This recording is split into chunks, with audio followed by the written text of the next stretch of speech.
ప్రశ్నలోకి వెళదాం తర్వాత.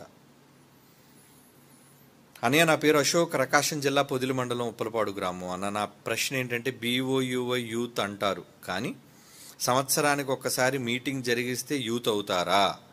సంఘానికి అంటగట్టబడితే యూతా? ఈ ప్రశ్నకి జవాబు చెప్పన్నా. నాకు తెలిసిన చాలామంది మీటింగ్ జరిగిస్తారు, కానీ తర్వాత వాళ్ళకి నచ్చినట్లు ఉంటారు. మీటింగ్స్ వచ్చాకే BOUY యూత్, ఆ తర్వాత యూత్ కారా? ఏనా చాలా ఇబ్బంది పడేటట్టు ఉన్నాడు పాపం యూత్ వల్ల.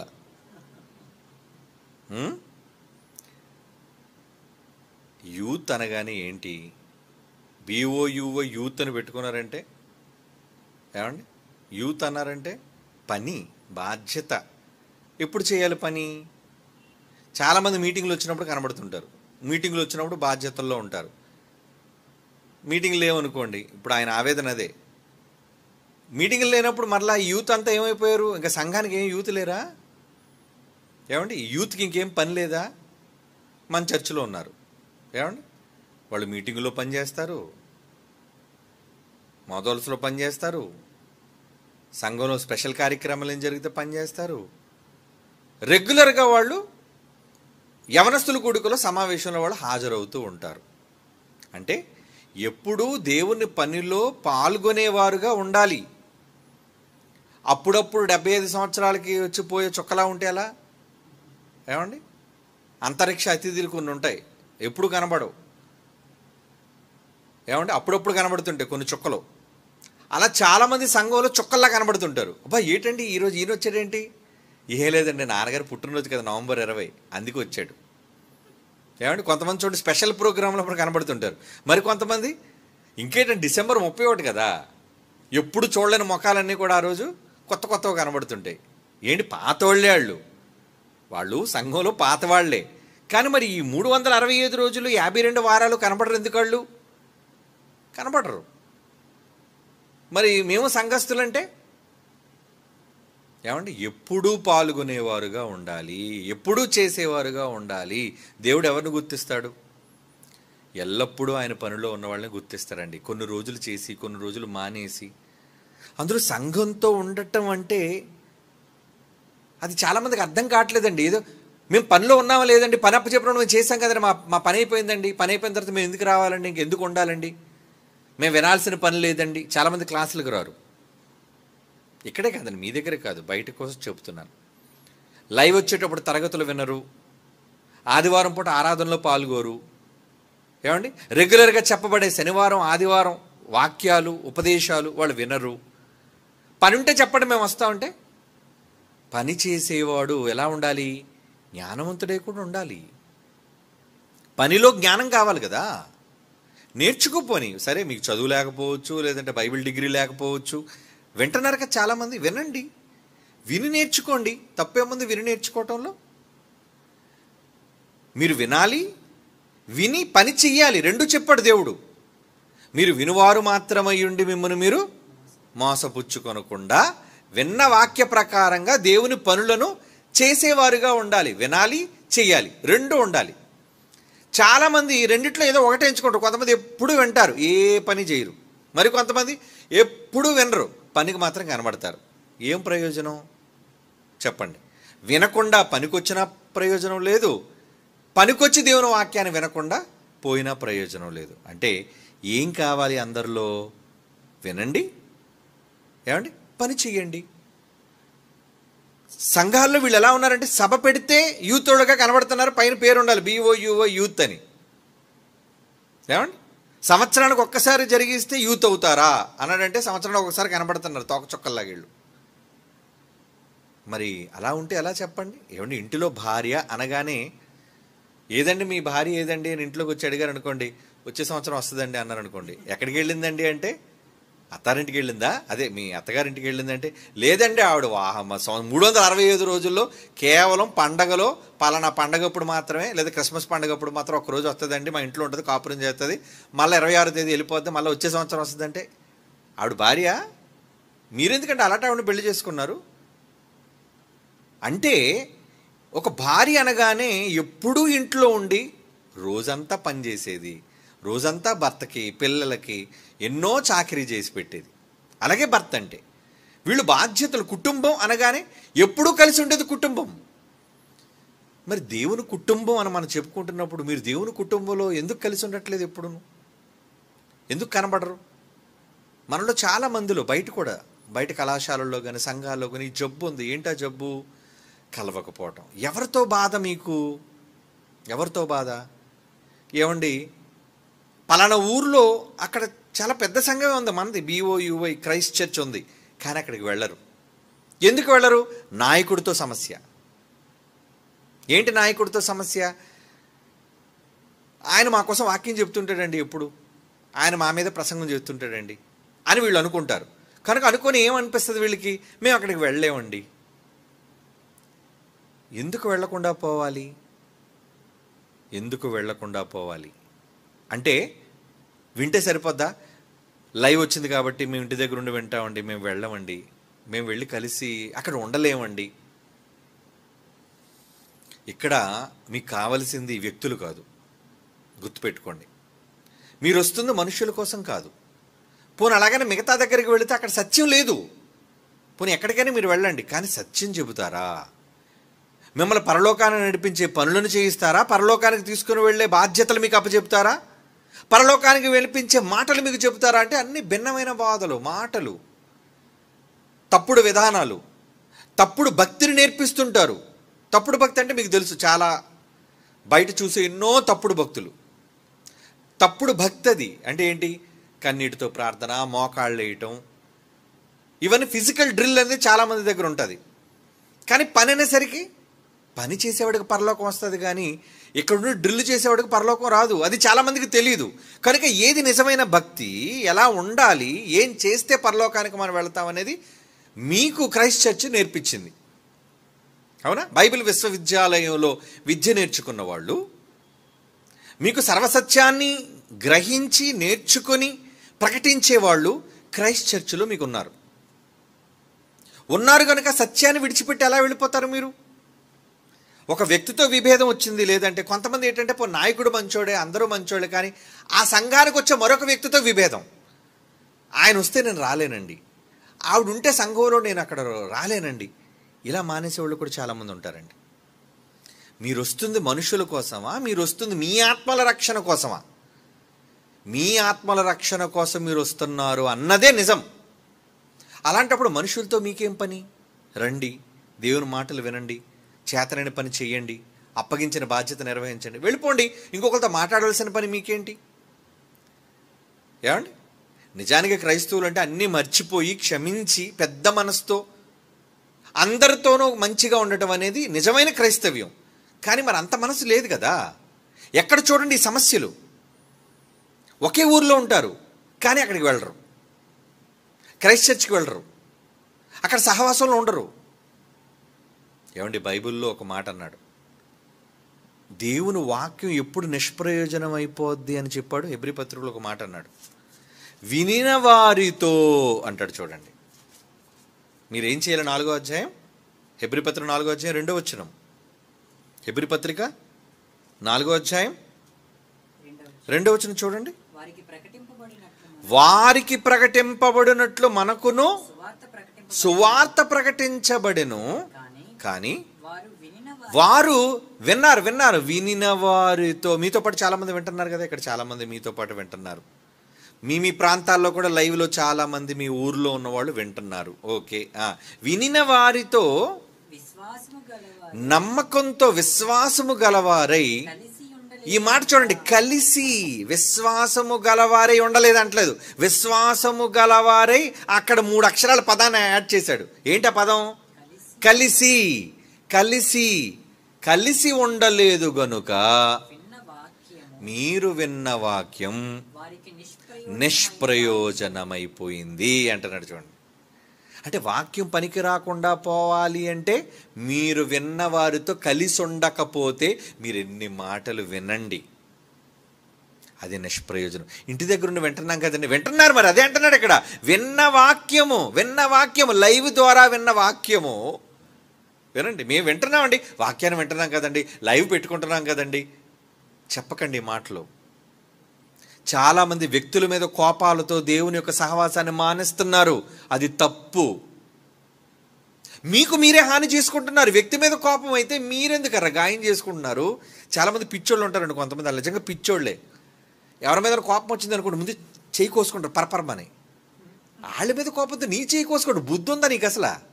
ఏమండి, కొంతమంది ఏం చేస్తారో తెలుసా, ఇంట్లో ఆ భార్య మీద కోపం వచ్చింది అనుకో, టీవీ బదులు కొట్టేస్తాడు. మరి టీవీ ఏం చేసిందిరా? నిన్ను టీవీ ఏం తిట్టిందా? నిన్నేమో వచ్చి కొట్టిందా చెంప మీద? లేదే. మరి టీవీని ఎందుకు బదులు కొట్టేశావు? ఆవేశం, కోపం. అంటే ఏం చేస్తున్నావో నీకు తెలియదు, అర్థం కావటం లేదు. అది ₹1000 పెట్టి కొన్నదయ్యా, నీ కష్టార్జితంతోనే కొన్నావు కదా, ఎందుకు పగలు కొట్టేసావు దాన్ని? కొంతమంది చేతులు ఏది కనబడితే తీసిరేస్తుంటారు. కొంతమంది చిరాకు వచ్చి ఫోన్ కొట్టేస్తారండి. ఫోన్ ₹1,00,000 అయ్యా ఫోను, లేదా 25,000 అయ్యా ఫోను. దాన్ని ఎందుకు నువ్వు ఇరిటేషన్తో కొట్టేస్తున్నావు? దేనికోసం పగలు కొట్టేస్తున్నావు నువ్వు? ఫ్రస్ట్రేషన్ అంటారు దాన్ని, అవునా? ఫ్రస్ట్రేషన్. ఎందుకంటే కొట్టారంటే ఫ్రస్ట్రేషన్తో కొట్టేశానండి, కంగారులో ఎరగొట్టేశానండి. తప్పు. ఎవరి కోపం ఎవరి మీదో చూపించకూడదు.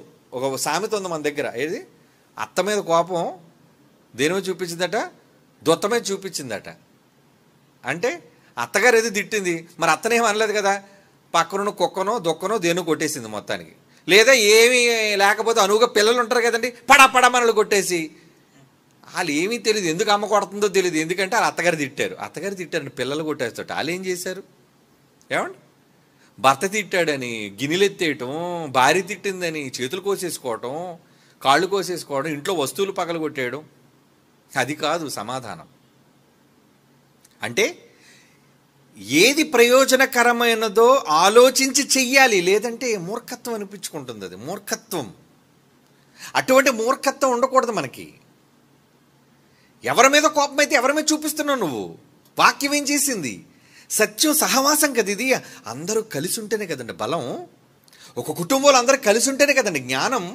ఒక ఆపద కలిగిన వెంటనే పరిగెత్తుకొని కుటుంబం, ఏమండి మరి మన వరదల్లో పాల్వంచులో పాపం కుటుంబాలు ఇంచుమించు ఒక 50 కుటుంబాల వరకు వాళ్ళు వరద నీరుకి గురైపోయారండి. వాళ్ళ ఇళ్ళన్నీ కూడా నీటితో మునిగిపోయిందండి, వరద నీరు వచ్చేసింది. నాకు ఫోన్ చేశారు పిల్లలు, ఏమండి చాలా నాకు తెలియదండి నిజంగా, వాళ్ళు వరదల్లో చిక్కుకున్నారు, వాళ్ళు ఆ నిరాశ్రయులైపోయి ఇళ్ళు వదిలేసి బయటకు వచ్చేసారు. ఎక్కడో టెంట్ కింద ప్రభుత్వం ఏదో పునరావాస కేంద్రాలు కల్పిస్తుంది కదండి, అక్కడ దగ్గర ఉన్నారో నాకు తెలియదండి. నాకు ఫోన్ చేసి చెప్పారు, అయ్యో మనకు తెలియదరా, ఏం విషయం చెప్పరేంటి మీరు? వెంటనే డైరెక్టర్ గారి దగ్గరికి వెళ్ళాను. చూడండి డాడీ, పలానా వాళ్ళు ఎంత ఇబ్బందుల్లో ఉన్నారు. వెంటనే డైరెక్టర్ గారు స్పందించి, ఇదిగోండి ఆయన, ఇదిగో ముందు 20,000, తర్వాత 30,000, ₹50,000 సహాయాన్ని వెంటనే అక్కడ ఉన్న వాళ్ళకి పంపిస్తానండి. బాబురావు గారికి ఫోన్ చేశాను, అయ్యా మీరు వెంటనే వెళ్ళండి, మీరు వెళ్ళి పిల్లలకి ఏం కావాలో వాళ్ళకి బియ్యం, మంచు నూనె, పప్పులు మీరు అందించారండి. అంటే ఇది నేను ఎందుకు చెప్పానంటే, కుటుంబంలో ఒకరికి ఆపద కలిగిన వెంటనే స్పందించేవాళ్ళుగా ఉన్నారు. ఎప్పుడు మీరు కలిసి ఉంటేనే కదా.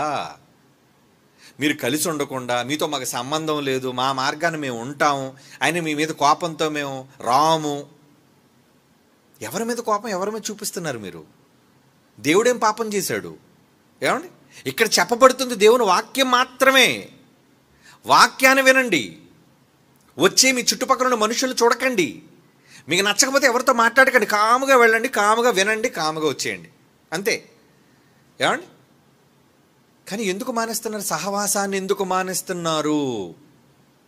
మానేయొద్దు. సరే, ఒంట్లో బాలేక మానేశారంటే అర్థం ఉందండి, లేదంటే ఏదో వెళ్ళడానికి కొన్ని పరిస్థితుల్లో ఎప్పుడు వచ్చేవాళ్ళు కొన్నిసార్లు రాలేదంటే ఏదో కారణం ఉంది, ఓకే. ఎప్పుడు మానేలేదు కదా వాళ్ళు. కానీ నువ్వు ఎప్పుడో కనబడుతున్నావంటే అర్థం ఏంటి?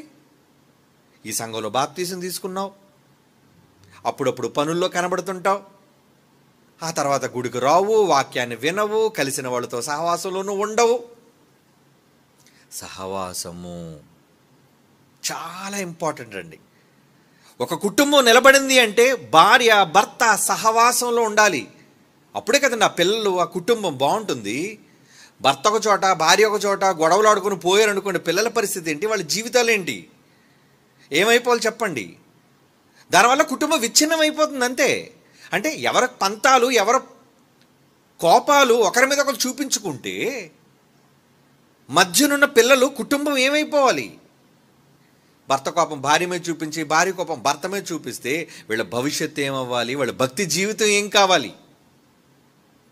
కనుక ఇప్పుడు ఏం కావాలి? అన్నీ పక్కన పెట్టండి. కోపాలు పక్కన పెట్టండి, ఆవేశాలు పక్కన పెట్టండి, అపార్థాలు పక్కన పెట్టండి, అనుమానాలు పక్కన పెట్టండి, సహవాసంలోనికి రండి.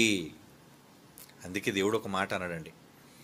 ఎఫ్సి పత్రిక 4:1 అనుకుంటాను, చదవండి ఒకసారి. క్రీస్తు సహవాసమునకు మిమ్మల్ని పిలిచిన అనే పదం మరి అక్కడ ఉందో లేదో ఒకసారి చదవండి. అక్కడ లేకపోతే ఇంకెక్కడుందో చెప్పండి. ఎఫ్సి పత్రిక 4:1 ఉందా? క్రీస్తు సహవాసమునకు మీ పిలిచిన, లేదా 1 కొరింథీ పత్రిక 2 ఒకసారి చూస్తానండి ఈలోపు. కొరింథీ పత్రిక అని నాకు అనిపిస్తుంది. ఈలోపు ముందు ఆ మాట చదవండి ఒకసారి. ఏది? ఎఫ్సి పత్రిక 4:1 ఏనా? Very good, very good. 1 కొరింథీ, వేణు థ్యాంక్ యూ. 1 కొరింథీ 1:9 కరెక్ట్ నాన్న. అందుకే కొరింథీ అని కూడా నాకు ఎందుకో డౌట్ వచ్చింది. Very good. ఇప్పుడు చదవండి 1 కొరింథీ పత్రిక 1:9 చదవండి. మన ప్రభువైన యేసుక్రీస్తు అను తన కుమారుడు, తన కొడుకు, ఆ కుమారుని యొక్క సహవాసమునకు మిమ్మల్ని పిలిచిన దేవుడు నమ్మదగిన వాడు. సహవాసానికి పిలిచాడట. నాన్న రండి. దేనికోసం పిలిచాడు మిమ్మల్ని అందరినీ? మీరంతా ఎవరు పిలిస్తే వచ్చారు? ఎవరు మీకేం పెళ్లి కార్డులు పంపించాం ఏంటి మీరు రావడానికి? చెప్పండి. మీలో ఏమైనా పండగ సందర్భంగా మీకేమైనా ఆహ్వాన పత్రికలు ఏమైనా పంపించామా? మా గృహప్రవేశం ఉందనో, ఏమండి మా ఇంట్లో శుభకార్యం ఉందనో అలా పిలిస్తే వచ్చిన వాళ్ళు కారు మీరు. మీరంతా ఎలా వచ్చిన వాళ్ళు? అదే చెప్తున్నాడు 9వ మన ప్రభు అయిన యేసుక్రీస్తు అను తన కుమారుని సహవాసం. మీరు కుమారుడైన కొడుకు సహవాసంలో ఉండడానికి పిలిచాడట తండ్రి. తన కుమారుని సహవాసమునకు మిమ్మును పిలిచిన దేవుడు నమ్మదగినవాడు. అంటే ఇప్పుడు మీరు కొడుకుతో సహవాసం చేయడానికి సంఘానికి వస్తున్నారా, లేదా సంఘంలోని సభ్యులతో వాళ్ళ కోసం సహవాసం కోసం వస్తున్నారా? మీరు చెప్పండి. గుడికి వచ్చేవాళ్ళు, ఆయన ఆరాధనలో పాల్గొనేవాళ్ళు, ఆయన వాక్యాన్ని వినేవాళ్ళు మనుష్యుల కొరకు రావటం లేదు. గుర్తుపెట్టుకోండి. ఆయన కొడుకున్నాడు ఇక్కడ. కొడుకు అంటే ఎవరు? ఇప్పుడు మీరు వింటున్నారు ఈ శబ్దాలు, అదే వాక్యం అండి. కొడుకు అంటే. కుమారుడు అంటే ఎవరు? వాక్యము. ఆ వాక్యమే కదా. ఆది యందు వాక్యం ఉండెను, వాక్యము దేవుని యొద్ద ఉండెను, వాక్యము దేవుడై ఉన్నాడు. వాక్యమే దేవుడు. అంటే ఈ మాటలు ఏదైతే వాక్యాన్ని మనం చదువుతున్నామో, వింటున్నామో, శనివారం ఆదివారం మనం వింటున్నామే మాటలు, అది కొడుకు మాటలు, కుమారుని మాటలు. ఆ మాటలు వినడానికి మీరు రావాలి. తన కుమారుని సహవాసము అంటే కలిసి వసించటం, కలిసి నివసించటం, జీవించటం. అది ఆ పదానికి అర్థం. సహవాసము. కలిసి దేవుని పనిలో మీరు ఉండటం కోసం, కొడుకు మాటలు విని దాని ప్రకారంగా ఉండటం కోసం దేవుడు మిమ్మల్ని పిలిచాడు. మీ అందరినీ పిలిచాడా? ఎలా పిలిచాడు? వాక్యము. 2 తెస్సలోనికే పత్రిక 2:14 చూడండి. ఎవరు పిలిచారు, ఎలా పిలిచారు అక్కడ ఉంటుంది. 2 తెస్సలోనికే పత్రిక ఏంటి కొంచెం కాంప్లెక్స్ సెంటెన్స్ లాగా ఉంటుందేమో చూద్దాం. 2 తెస్సలోనికే పత్రిక 2:14 మీరిలాగు రక్షింపబడి మన ప్రభు అయిన యేసుక్రీస్తు యొక్క మహిమను పొందాలి. మీకంతా మహిమ కావాలి కదా, మీరంతా ఘనత కావాలి కదా, మీరంతా కష్టపడుతున్నారు కదా దేవుని కోసం. పనుల్లో కష్టపడుతున్నారు, త్యాగాలు చేసి కష్టపడుతున్నారు, ఏమంటే అలసిపోతున్నారు దేవుని పనుల్లో. కనుక మీరిలాగు రక్షింపబడి మన ప్రభు అయిన యేసుక్రీస్తు యొక్క మహిమను పొందవలెనని ఆయన మా సువార్త వలన మిమ్మును పిలిచెను. సువార్త వలన మిమ్మల్ని పిలిచాడు. ఎలా పిలిచాడు? సువార్తతో పిలిచాడు. అంటే అందరినీ పిలిచాడా? సువార్త ప్రకటించబడే ప్రతి చోట ఆయన పిలుపు. రండి. అది మీరు వీధిలో చెప్పే సువార్త కావచ్చు, సభలో చెప్పే బహిరంగ వేదిక మీద సువార్త కావచ్చు, ఏ చోట అయినా, అది పల్లె, పట్టణమా, దేశమా, విదేశమా, ఏ భాష అయినా మీరు చెప్పే వాక్యము ఆహ్వానం, ఇన్విటేషన్, పిలుస్తుంది. పిలుపు, దేవుని పిలుపు అందరినీ పిలుస్తుంది. దేవుడికి ఏమైనా కొందరిని పిలుస్తాడా? ఏమండి ఈ మధ్యన పిలుపుల కోసం అబ్బబ్బబ్బబ్బా అల్లరి మొత్తం అంతా అల్లరే. ఏమనంటే పిలవడం కోసం అల్లరి. అయ్యో, ఒకరిని పిలిచి ఒకరిని పిలవకుండా పోవడానికి దేవుడు పక్షపాతి కాదయ్యా, అందరినీ పిలిచాడు. అందరికీ పిలుపు ఉంది, మర్చిపోకండి. అందరినీ రమ్మన్నాడు తండ్రి కదా. ఏమండి, మీరు వంట చేసినప్పుడు, ఇంట్లో అన్నీ వండినప్పుడు, మీకు 5 పిల్లలైతే ఒరే పెద్దోడా, ఒరే చిన్నోడా, మీరు మాత్రం రండిరా అని పిలుస్తారా? అందరిని పిలుస్తారా? అందరిని పిలుస్తారు కదండి. ఒకళ్ళు ముందోడును మొదటోడు 5ఓడు వచ్చినా ఒరే మిగతా 3 ఏర్రా అని అడుగుతారు, అడగరా? తల్లి అడుగుతుంది, అడగతా? నాన్న అడుగుతాడు, అడుగుతాడు నాన్న, ఏర్రా తమ్ముళ్ళు లేర్రా, అన్నయ్య లేర్రా, రాలేదేరా, అక్కలేర్రా, చెల్లెలు లేరు, పిల్లండి. నిష్పక్షపాతమైన మనస్సుతో తండ్రి అందరినీ పిలిచేవాడు, అందరికీ ఆహ్వానం ఇస్తాడు, ఇన్విటేషన్ అందరికీ. మరి ఈరోజు ఇన్విటేషన్ కొందరికీ అన్నట్టుగా. చాలామంది అంటారు నాకే పిలుపు వచ్చిందండి, నాకే పిలుపు వచ్చిందండి, నన్నే పిలిచాడు అంటాడు. తప్పు. నిన్నే పిలవలేదు, అందరినీ పిలిచాడు. నీ ఒక్కడినే పిలవలేదు. ఏమండి, నీ ఒక్కడినే పిలవలేదు, అందరినీ పిలిచాడు. నువ్వు వచ్చావు. పౌలుని పిలిచాడు, పేతుని పిలిచాడు. ఏమండి, వాళ్ళు వచ్చారు. ఇంకా చాలామందిని పిలిచాడు, వాళ్ళు రాలేదు. రాకపోతే వాళ్ళ తప్పది. ఏదో పౌలు వచ్చాడు కాబట్టి పౌలు ఒక్కడనే పిలిచాడనో, పేతురు వచ్చాడు కాబట్టి పేతురు ఒక్కడనే పిలిచాడనో మీరు అనుకుంటే ఎలా? ఇప్పుడు మీరు రండి నాతో పాటు మనుషుల పట్టు జాలర్లుగా చేస్తాను అని ఏదో ఆ జెబెదయి కుమారులతో చెప్పాడు, పేతురు యోహానులతో చెప్పాడు, జక్కయ్యతో చెప్పాడు. మరి మిగతా అపోస్తలు ఎక్కడ పిలిచినట్టు బైబిల్లో ఉందా? చెప్పండి. తోమాను పిలిచినట్టు ఎక్కడైనా ఉందా? తోమా నన్ను వెంబడించు అని అన్నాడా? బైబిల్లో ఉందా? లేదే. తోమా సందర్భం ఎక్కడ లేదే. అల్ఫై కుమారుడు యాకోబు, తద్దయ్య అని మారు పేరుగా లెబ్బాయి, వీళ్ళందరినీ పిలిచినట్టు ఉందా యేసుప్రభువులు? రండి రండి రండి రండి అని. వాళ్ళు వచ్చారు, కొంతమంది విని వచ్చారు. ఏమండి, నికోదేము విని వచ్చాడు. చాలామంది వాక్యం వినే వచ్చారు. ఆయన ఏంటి, ఆయన మంచి మాటలు చెప్తారట, ఒకసారి వెళ్ళి విందామండి. చాలామంది వచ్చారు. మొదటి శతాబ్దంలో సంఘంలో పేతురు ప్రసంగం ద్వారా 3000 మంది మారిన వాళ్ళంతా వినే వచ్చారు. వాళ్ళు ఎవరిని పేరు పెట్టి బొట్టు పెట్టి పిలవలేదు. రారా రారా రాండి నాయన, రండి నాయన అని. ఆయన వాక్యమే అందరికీ వెళ్ళిన పిలుపు. కాబట్టి ఆయన నిష్పక్షపాతంగా అందరినీ పిలుస్తున్నప్పుడు, ఆయన పిలుపు వల్లే మనం వచ్చినప్పుడు, మీరు ఇప్పుడు ఆయన పిలుపుకు లోబడి సహవాసానికి రావాలా వద్దా? చెప్పండి. అదే రూపకాలంకారంగా యేసుప్రభు చెప్పాడు, రే విందు సిద్ధం చేస్తాను నాయన, ఇన్విటేషన్లు పంపించాను చాలామందికి, వాళ్ళు ఎవరు రాలేదు, వెళ్ళు నాయన అంటే వెళ్ళేసరికి అందరూ కారణాలు చెప్పారు. ఒరే నాయన, ఇన్విటేషన్ అందరికీ ఉందరా, వెళ్ళండి, ఆ రోడ్డు మీద కనబడే వాళ్ళు అందరినీ తీసుకొచ్చేయండి, గుడ్డి వాళ్ళని, కుంటి వాళ్ళని, అందరినీ, పేదల్ని. అప్పుడు సేవకులు వెళ్ళి అందరినీ పిలుచుకొచ్చేశారు. ఓ భోజనశాల నిండిపోయింది, ఓ పండగ వాతావరణం.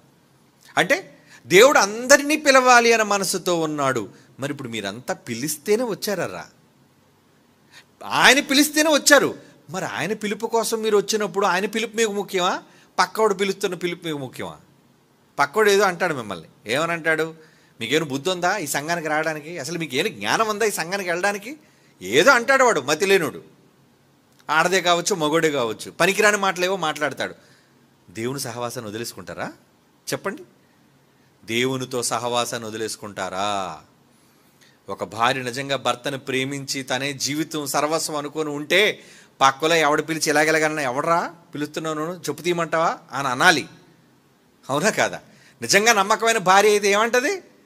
ఎవడరా నువ్వు కనుకొడుతున్నావు, ఎవడు పిలుస్తున్నావు, ఎవడరా నువ్వు అనాలి. ఎవడన్నా పిలవగానే నవ్వుతుంది అనుకోండి, ఏమనుకోలే, ఆహా ఏమండి, పిలిచిన వెంటనే వెళ్ళిపోతావా? నమ్మకమైన భర్తకు నువ్వు ఉన్నావు, లోబడి. ఎవరు పిలిచినా వెళ్ళావు, ఎవరు పిలిచినా వెళ్ళావు. ఎవరో ఏదో అన్నారనుకోండి, నీకు బుద్ధి ఉందా, ఆయనతో కాపురం చేస్తున్నావు, ఇలాంటోడు అలాంటోడు అంటే నువ్వు ఊరుకోమ్మా. ఆయన విడిచిపెట్టి వచ్చేయమంటావేంటి? ఆయన కింద పిల్లలకి అన్నాను నేను, వచ్చేసి ఏం చేయమంటావు? నన్ను నువ్వు ఎంతకాలం చూసుకుంటావు? నువ్వు ఎల్లకాలం నాతో ఉంటావు, చచ్చిపోతావు ఏదో ఒక రోజు. కానీ సమాజంలో భర్తను విడిచిపెట్టిన భార్య అని నేను మాటలు పడాలి. ఏమండి, లేదంటే భార్య వదిలి వెళ్ళిపోయిన భర్తను నేను మాటలు పడాలి. వచ్చేయి. ఇలా అనుకున్న వాళ్ళు జ్ఞానవంతులు. అది వ్యక్తుల దగ్గర, కుటుంబాల దగ్గర మీరు చూపిస్తున్నప్పుడు సంఘం దగ్గర ఎందుకు మీరు చూపించలేకపోతున్నారు? సంఘం అనే దేవుని సహవాసం దగ్గర మీరు ఎందుకు ఉంటున్నారు? ఎవరో వ్యక్తి మీద కోపం అయితే గుడెందుకు మానేస్తున్నారు? ఎవరో ఒక వ్యక్తి మీద ఇబ్బంది మీకు కలిగితే, ఒక స్త్రీ కావచ్చు, పురుషుడు కావచ్చు, ఎవరి వల్ల మీకు ఇబ్బంది కలిగి దేవుడు ఏం చేశాడు? ఎవరి మీద కోపం, ఎవరి మీద మీరు చూపిస్తున్నారు? దేవుడి దగ్గర రావడం మానేస్తే విన్న వాక్యం నిష్ప్రయోజనం అన్నాడు. మరి వాక్యం నిష్ప్రయోజనం అయితే దానివల్ల ప్రయోజనం ఏంటి? దానివల్ల కలిగిన పరిస్థితి ఏంటి? ఏమండి, వాక్యం నిష్ప్రయోజనం అయిందో, ఏమండి, వాక్యం పనికి రాకుండా పోయింది అనుకోండి, వాక్యం ప్రయోజనకరంగా ఎవరికైతే మారలేదో నెక్స్ట్ వాళ్ళు పోయేది వాక్యం ఉండే లోకం కాదు, వాక్యం దొరకని లోకం, అదే పాతాళం. అవునా? ఎందుకంటే బైబిల్లో ఒక మాట ఉంది, మీ ఆత్మలను రక్షించుటకు శక్తి కలిగిన వాక్యము అన్నాడు. యోకో పత్రిక 1వ అధ్యాయం 21. మీకు తెలిసిన మాట ఇది కూడా. యాకోబు 1:21. సమస్త కల్మషం లోపల ఎన్నో ఉన్నాయి గుండెలో. సమస్త కల్మషం, వెర్రవీగిచున్న దుష్టత్వం, లోపల ఏమైనా బాధ ఉందా, ఎవరి మీద కోపం ఉందా, మాని అంటున్నాడు చూడండి. మానే ముందు నీ సోదరుడితోనో సోదరీమణితోనో లేదా ఇంకెవరితోనో సంఘంతో, వాళ్ళతో నీకు సంబంధం లేదు.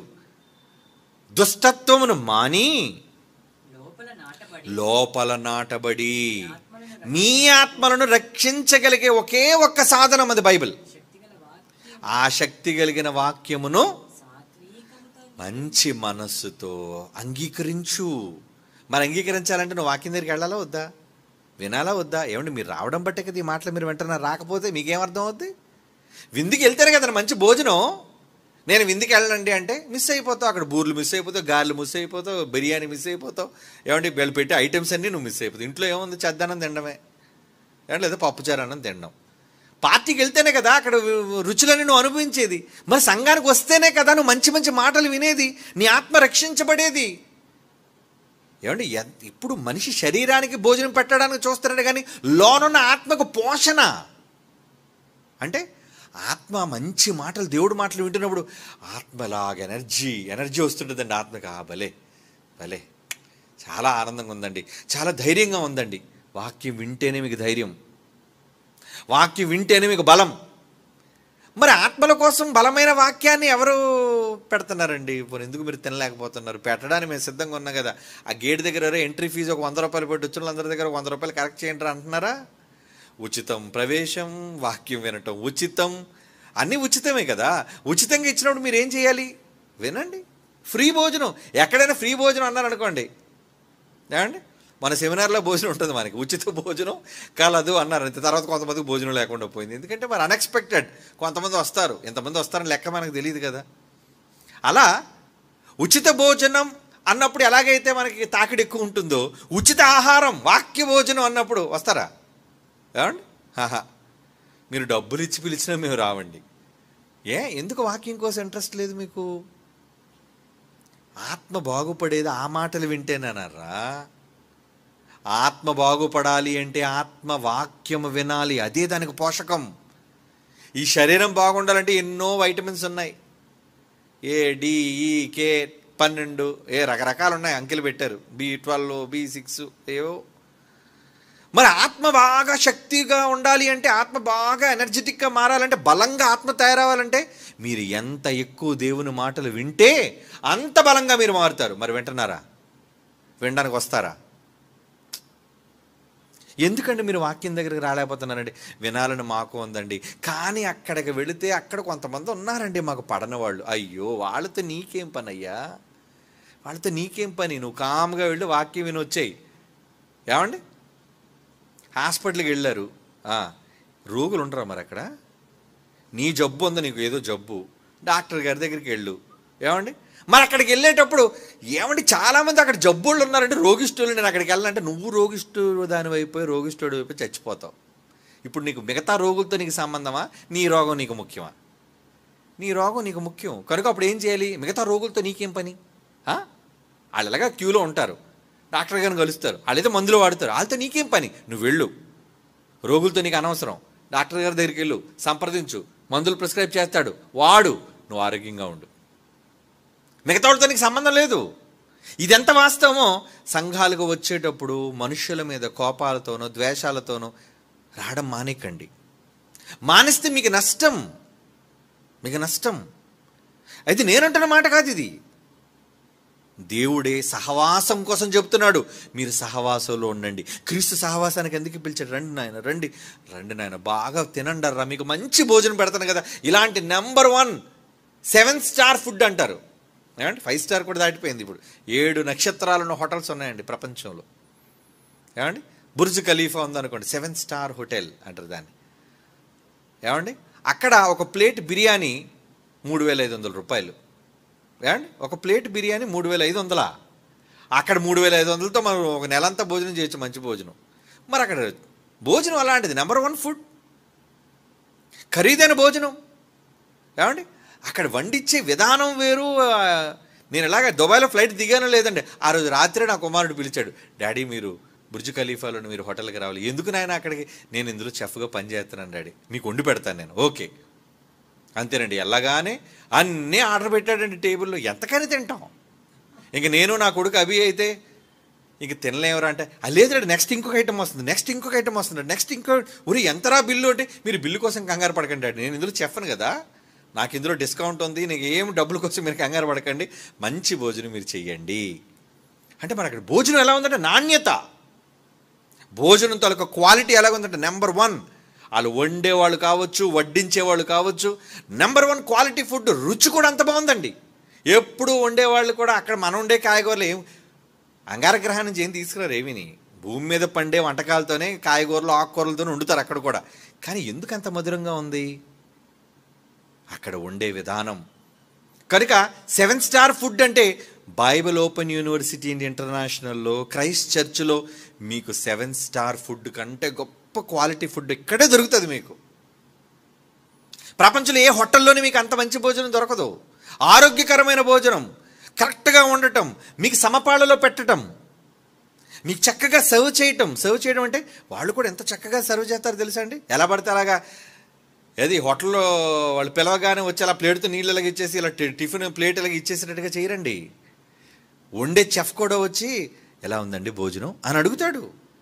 మనకు వండించిన ప్రతిదాన్ని ఆ టేబుల్ నిండా ఉన్న ఐటమ్స్ అన్నిటి కోసం మనం చెప్పాలి, ఇది బాగుంది, ఇది బాగాలేదు, ఇది మార్చండి, ఇది ఇలా ఉండాలి. వాళ్ళన్నీ నోట్ చేసుకుంటాం, మీరు చెప్పండి మేము మార్చుకుంటాం, మీకు ఏ స్టైల్లో కావాలి. అంత చెప్పనవసరం లేదులేండి, అంత చక్కగా వాళ్ళు వండి పెట్టేవాళ్ళు. అంటే వాళ్ళు అలా వండి పెట్టడంలో దానికి సంబంధించిన పెద్ద కోర్స్ తీసుకున్నారు వాళ్ళు. మరి ఇక్కడ దేవుని వాక్యాన్ని స్వచ్ఛంగా ఉన్నది ఉన్నట్టుగా బైబిల్లోని సర్వసత్యాలను మీకు విడమర్చి చెప్పటంలో ప్రపంచంలో చుక్కలన్నీ పనిచేయవు. అంత చక్కగా వడ్డిస్తున్నారు ఇక్కడ. ఏ కారణం చేత మీరు మానేస్తున్నారు? చాలా కళాశాలలు ఇవే కంప్లైంట్లు. అన్న ఉన్న ఊర్లో ఉంటున్నారన్న, కానీ సహవాసానికి రావట్లేదు, సంఘానికి రావటం లేదు, కూర్చోవట్లేదు. ఏమనంటే ఎవరితోనో సమస్య చెప్తున్నారు. వద్దు, మీరు ఎవరితోనో సమస్య కోసం మీరు మంచి ఆహారాన్ని మిస్ కాకండి. ఎందుకంటే ఎక్కడ సహవాసానికి వెళ్ళిన లైవ్ ఉంటుంది. సాటర్డే లైవ్ పెడతారు, సండే ఉదయం లైవ్ పెడతారు, సండే ఈవినింగ్ లైవ్ పెడతారు. పోనీ అక్కడున్న భోజనం మీకు నచ్చకపోయినా అక్కడున్న భోజనం మేమే కదా పెడుతున్నాం. ఏమంటే ఇక్కడి నుంచి మేము మాట్లాడుతున్నాం, మరి ఎంతమందికి లైవ్లో వడ్డిస్తున్నాం? ఎన్ని ప్రాంతాలు, ఎన్ని జిల్లాలు, ఎన్ని రాష్ట్రాల నుంచి వింటున్నారు ఇప్పుడు పిల్లలు. చివరికి విదేశాల నుంచి కూడా వింటున్నారే పిల్లలు చాలామంది. మరి వాళ్ళందరికీ ఇంత చక్కటి భోజనాన్ని వడ్డిస్తున్నాం కదా. పోనీ అక్కడున్న భోజనం నచ్చకపోతే మేము వడ్డిస్తున్నాం కదా, చెఫ్గా మేము ఉన్నాం కదా, వండి వడ్డిస్తున్నాం కదా. ఈ మాటలు విని మార్పు చెందండి. వ్యక్తుల మీద కోపాలు ఎందుకు?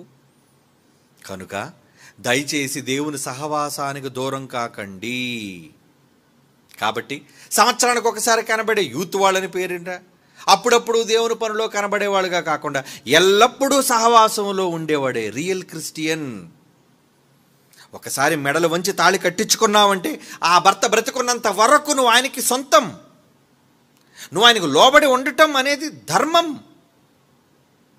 మరి ఒక వాక్యానికి కట్టుబడి ఉన్న తర్వాత మీరు వాక్యాన్ని విడిచి ఎందుకు వెళ్ళిపోవాలి అనుకుంటున్నారు? ఎవరో చెప్పిన తప్పుడు మాటలు వినా, ఎవరో ఏదో చెబుతుంటారు, కెట్టని వాళ్ళు చెబుతుంటారు, కెట్టని మాటలు చెబుతుంటారు. అవన్నీ విని దేవునికి ఎందుకు మీరు దూరం కావాలి? దూరం కాకండి.